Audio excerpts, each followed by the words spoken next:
Assalamualaikum warahmatullahi wabarakatuh.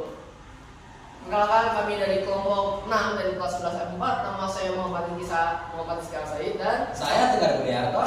Saya Alisa Septiani. dan satu nama Ibnu Habib.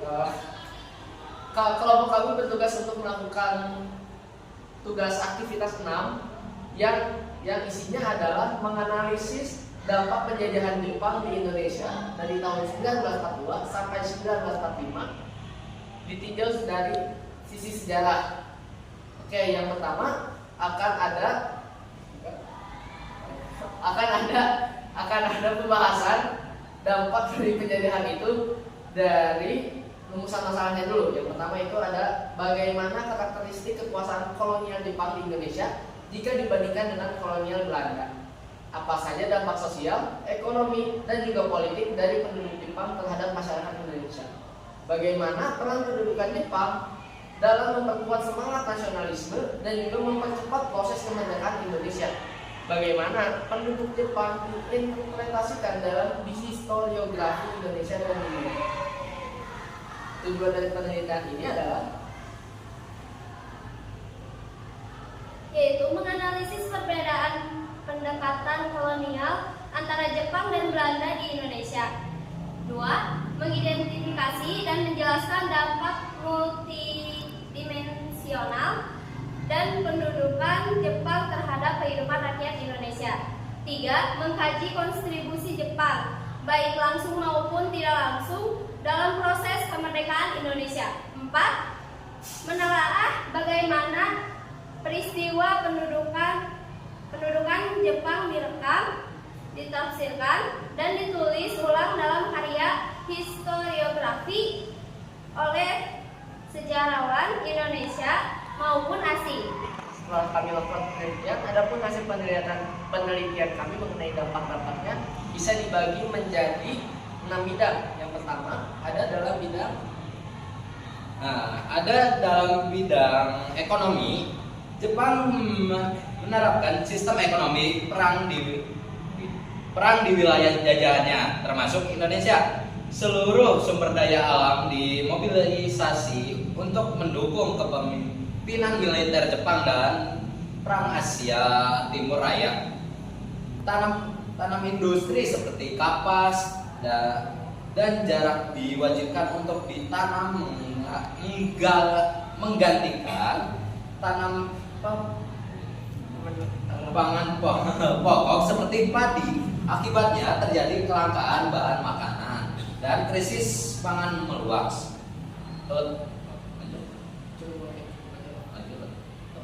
Dampak di bidang sosial dan kesehatan. Kebijakan Jepang turut merusak tatanan sosial masyarakat Indonesia. Mobilisasi rakyat melalui organisasi seperti Seinendan Pemuda, Fujinkai Perempuan, Keibodan Pertahanan Sipil, dan Tonari Bumi Rukun Tetangga. Dimaksud untuk mendisiplinkan dan menanamkan loyalitas pada Jepang. Namun secara tidak langsung, pengalaman organisasi ini memberikan pelatihan kepemimpinan dan militer dasar yang berguna pasca kemerdekaan. Dampak sosial juga terasa pada kelompok Eropa dan Indo-Eropa. Ditangkap dan dikirim ke kamp-kamp interniran. Selain itu, kerja paksa dan kelangkaan pangan menyebabkan meningkatkan angka kematian, penyebaran penyakit, dan turunnya kualitas hidup masyarakat. Oke. Lalu yang selanjutnya ada dampak Jepang di bidang politik dan juga militer. Berbeda dengan Belanda yang menindas gerakan nasionalisme, Jepang justru memberikan ruang terbatas kepada tokoh-tokoh nasionalis untuk berperan dalam struktur pemerintahan. Organisasi seperti Ultra Jawa Hokokai, BPUPK, dan PPKI menjadi wadah kolaborasi sekaligus alat propaganda. Namun, ruang ini justru dimanfaatkan oleh tokoh nasionalis seperti Soekarno dan juga Hatta untuk menyusun strategi kemerdekaan secara sistematis. Selain itu, pembentukan organisasi semi militer yang bernama PETA alias Pembela Tanah Air atau HEGO menjadi cikal bakal kekuatan militer nasional Indonesia. Banyak anggota PETA kemudian berperan penting dalam revolusi kemerdekaan 1945 sampai 1949. Lanjut lagi, yang keempat ada dampak di bidang pendidikan dan budaya. Dalam bidang pendidikan, Jepang membatasi akan pendidikan formal dan hanya mengizinkan pendidikan dasar untuk rakyat atau gakko. Bahasa Belanda dihapus dan digantikan oleh bahasa Jepang sebagai bahasa pengantar di sekolah. Kurikulum diubah untuk menanamkan ideologi Jepang dan menghapus pengaruh Barat. Media massa seperti majalah Jawa Bure, digunakan sebagai alat propaganda untuk menyebarkan ideologi Asia Timur Raya. Namun dalam ruang-ruang terbatas tersebut, para intelektual Indonesia justru menyisipkan nilai-nilai kebangsaan dan menyebarkan nasionalisme secara terselubung. Dampak bidang pemerintahan. Dalam pemerintahan, Jepang melakukan penggantian pejabat kolonial Belanda dengan orang-orang Indonesia. Hal ini memberi peluang bagi sebagian rakyat Indonesia untuk merasakan kekuasaan dalam sistem pemerintahan. Namun, posisi ini bersifat dilematis. Para pejabat lokal berada dalam tekanan. Mereka harus menjalankan kebijakan Jepang atau menghadapi hukuman berat. Akibatnya, beberapa dianggap sebagai kolaborator dan menjadi sasaran kemarahan rakyat setelah Jepang kalah. Seperti yang terjadi di Sumatera Timur, Brebes, Tegal, dan Pemalang.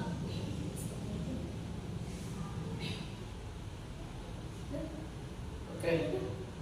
Selanjutnya ada tinjauan historiografis dari penjajahan Jepang ini. Secara historiografis, pendudukan Jepang itu awalnya dipropagandakan sebagai pembebasan Asia dari penjajahan Barat melalui konsep saudara tua.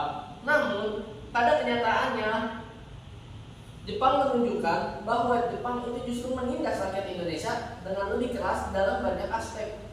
Penelitian sejarah melalui pendekatan heuristik dengan mengandalkan sumber seperti arsip kolonial, dokumen organisasi Jepang, kesaksian Robusta, serta dokumen BPUPK dan juga PPKI memungkinkan pembacaan yang lebih kritis terhadap era ini. Sejarawan seperti Shigeru Sato dan Bambang Purwanto menekankan perlunya pendekatan sosial ekonomi dan juga pengalaman rakyat dalam memahami dampak penjajahan Jepang secara utuh dan tidak bias nasionalistik semata.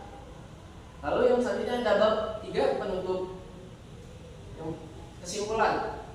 Kesimpulannya, penjajahan Jepang di Indonesia selama Perang Dunia Kedua telah memberikan dampak yang sangat besar terhadap berbagai aspek kehidupan masyarakat di Indonesia. Melalui pendekatan militeristik dan sistem ekonomi perang, Jepang mengeksploitasi sumber daya alam dan juga manusia milik Indonesia demi kepentingan militernya. Meskipun begitu, masa penjajahan ini relatif singkat. Dampaknya terasa mendalam dalam bidang ekonomi, sosial, politik, pemerintahan, pendidikan, dan juga hingga budaya. Lalu selanjutnya ada syarat. Saran diharapkan hasil kajian ini dapat menjadi bahan refleksi bagi generasi muda untuk memahami pentingnya sejarah sebagai fondasi dalam membangun identitas dan kesadaran nasional. Kajian sejarah tentang penjajahan Jepang hendaknya juga dijadikan materi penguatan karakter di lingkungan pendidikan, agar peserta didik tidak hanya memahami peristiwa masa lalu, tetapi juga mampu mengambil pelajaran untuk masa depan.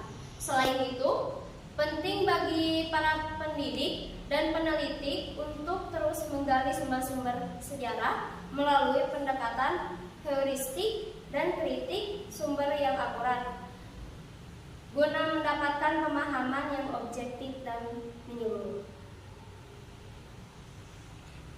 Lalu yang terakhir ada penutup. penutup ada demikian dari kajian. Kami mengucapkan terima kasih kepada semua pihak yang telah memberikan dukungan dan kontribusi dalam penyusunan kajian ini. Semoga karya ini bermanfaat bagi pembaca dan menjadi salah satu upaya kecil dan menjaga ingatan kolektif bangsa.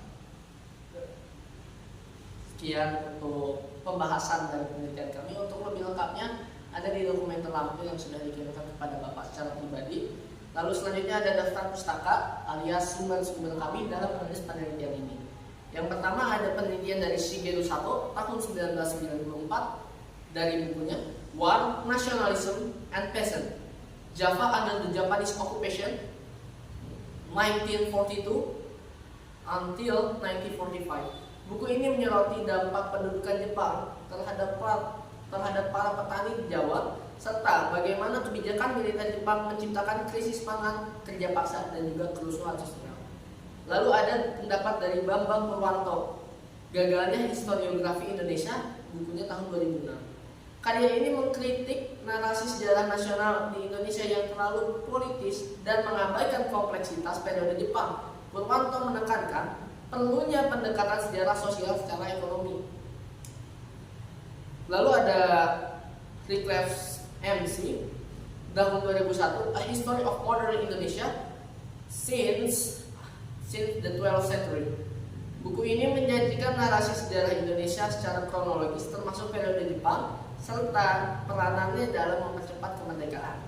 Dan juga ada sumber-sumber lain dari arsip dan juga dokumen sejarah seperti arsip propaganda Jepang, kesaksian para Romusha, dokumen pemerintahan militer Jepang, serta tulisan tokoh-tokoh nasionalis yang bekerja sama atau melawan Jepang selama pendudukan yang sudah dipublikasikan. Sekian presentasi dari kelompok kami. Kami mohon maaf apabila ada kesalahan.